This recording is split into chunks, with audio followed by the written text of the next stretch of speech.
Alright, as of me putting Antlers on this list, I am officially all out of bad 2021 movies.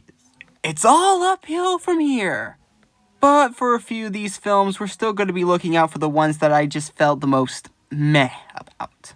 One of these being Antlers. I mean, what is there to feel meh about? It's an over-the-top gory horror movie. I love those type of movies. In fact, a few of my favorite horror movies are over-the-top gory flicks. But the pacing was a little too slow at times. And the plot feels a little too disjointed. So that's why it's at the bottom half of this list. Words could not express how excited I was to see this movie. A modern Disney movie that uses the classic Disney formula, and it takes place in a Colombian environment. Off to jail with Walt Disney Animation Studios. And to be honest, I am shocked that I have no feelings for this movie.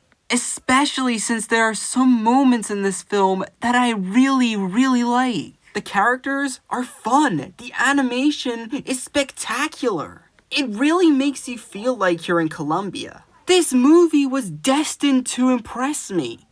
So, what happened? Why do I feel like there is no stakes to be had here? Why do I have no feeling for any of the songs when they come on? Even though we don't talk about Bruno, friggin' slaps. And why does it feel so short? This is probably just me, but I have no interest in revisiting anytime soon. I didn't like it, I'm sorry. What in the living hell did I just watch? This was Edgar Wright's first departure from the comedy genre. And while I do admire the fact that Edgar Wright wants to experiment with new genres, in fact he did it to near perfection with Baby Driver. But it shows that he only has a few steps to go, since this was, what was the British word for it? Yep, that sounds about right. This movie was weird. It is almost impossible to describe what the plot is, but if you want the abridged version, it's basically Coraline 2.0.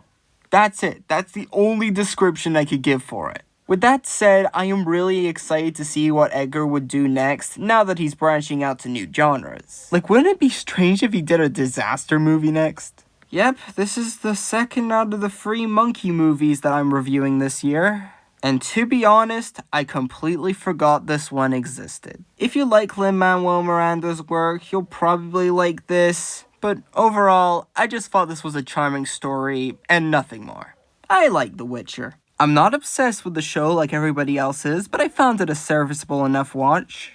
With that said, I really like this movie. This is probably the first one on the list where I was actually immersed in the story, characters, and action scenes. And to me, that's cool. But for a minute of looking at the trailer, I thought we were getting an actual Castlevania movie, which I am still extremely disappointed about. It has been 2 years since we got this movie, and only now was it released with no theatrical play at all. Okay, it was released in theaters, but only for a very short time until it was booted on the streaming with very little fanfare. I don't know about anybody else here, but in my honest opinion, I thought this movie was pretty damn fun. With the exception of Chris Rock, everybody here was great. I really like the traps. I love the mystery. I love how it's staged like a 70s cop show. And overall, I just had a really fun time watching this. I highly recommend giving this a watch.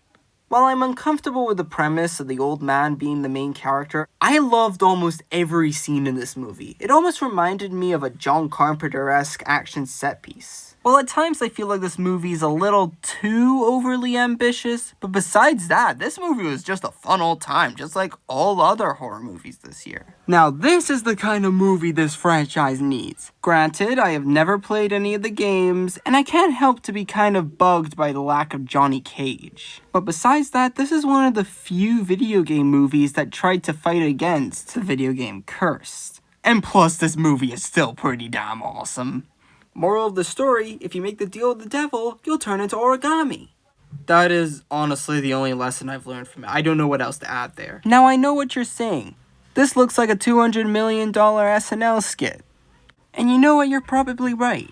But I think it's a serviceable enough comedy, even if it gets a little over the top at times.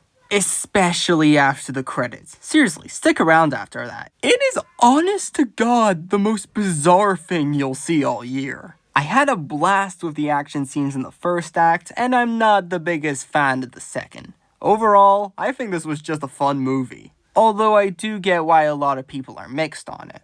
To be honest, this was more fun than it needed to be. Yeah, sure, a lot of people don't like these movies anymore because they're getting too oversaturated. But as a horror fan, who am I to take this away from Michael? That firefight massacre was awesome. I liked most of the dynamics between characters. Jamie Lee freaking Curtis, what more do you want from a sequel? Although I am glad that next Halloween this franchise will finally be over and done with. What? A sequel that didn't suck? Color me impressed. I'm well aware that a few loose ends still need to be tied up, but I'm glad they gave characters like Gozer and Egon a proper conclusion. Rest in peace, Harold Ramis. Alright, stay with me on this one. VHS Viral was a horrible movie, and I was scared that this single-handedly destroyed the franchise. But here comes Shudder giving us a movie nobody would expect would be this good. For the first time in years, these segments did not just scream VHS, but they yelled in agony, with the letters slowly forming into the word VHS. And with a lot of great people behind it, this single-handedly sparked new interest into the found footage medium. Only for that to immediately be taken away with the release of Next Decade. God damn it, Paramount. Now that I think of it, that would make a good title for a found footage movie. I honestly don't care about the mixed reviews of this. I thought this movie was great. A meta back-to-basics Matrix movie. Try sending that paper to a major director. I dare you. This is the final installment in the I'm not supposed to like these movies, but I do anyways, and I'm fine with it trilogy. And yeah, I was expecting this movie to suck after being let down so many times this year. But this managed to subvert my expectations. For the first half. The second half is just the greatest hits medley. So should I put it this high on the list despite only liking 50% of it? Yeah, I think I should. I mean, it's my list after all.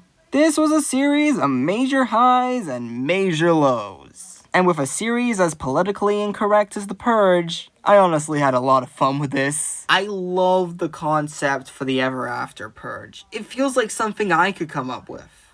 Well, this was a long time coming. The wait for this movie was long. A little too long. So long that people lost interest. Yeah, I still like it regardless. And last but certainly not least is Fear Street Part 2, 1978. It's alright.